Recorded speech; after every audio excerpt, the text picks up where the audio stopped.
If $1 is $1, why isn't it the same as €1, 1 yen, or 1 peso? And why can $1 buy hundreds of another currency in some places? In the next few minutes, I'll explain currency value in plain English, with visuals, so it finally clicks. First, the common confusion. A big number currency does not automatically mean a country is poor. Currencies use different unit sizes and histories. What matters is purchasing power, inflation, and demand, not whether the number looks big or small.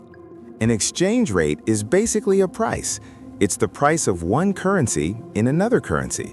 So $1 equals 0.9 euro, or $1 equals 150 yen, is just a price tag, not a scorecard for who's rich. The real question is, what can your money buy at home? That's purchasing power. If the same basket of everyday stuff gets more expensive over time, your currency is buying less. Reason number 1 is inflation. When prices rise faster in a country, that currency usually loses buying power over time. Stable inflation builds trust. High inflation breaks trust. Imagine the same basket of goods costs $10. In one place, it goes to $10.50. In another place, it jumps to $13.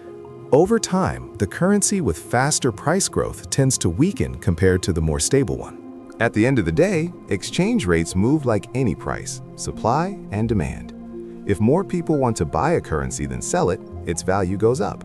If people rush to sell it, its value drops. Reason number 2 is interest rates.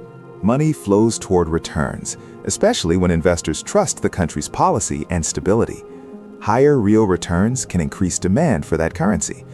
But rates alone don't tell the whole story.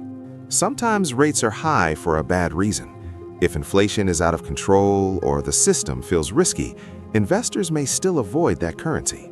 So the key is not high rates, it's high real returns plus trust. Reason number 3 is trade and economic demand. If the world wants a country's exports, energy, tech, manufacturing, businesses need that currency to pay. More global demand can support the currency's value. And there's one more force that touches everything: trust and risk. Political stability, debt levels, credible institutions, these change how safe a currency feels. When confidence rises, demand rises. When confidence drops, people sell. Now, why do some currencies have huge numbers, like yen or won? A lot of it is unit design and history. Some currencies are built around smaller units, like hundreds or thousands, and they don't constantly rescale the way others might. Big number doesn't mean weak. It often just means different units. Here's another myth. A stronger currency is always better. Not always. A strong currency can make imports cheaper, good for consumers, but it can also make exports more expensive abroad, tough for businesses that sell to the world. So, when a currency gets stronger, consumers often win with cheaper imported goods, but exporters can struggle because their products cost more in other countries. When a currency gets weaker, exports can benefit, but imports can get more expensive. It's always a trade-off.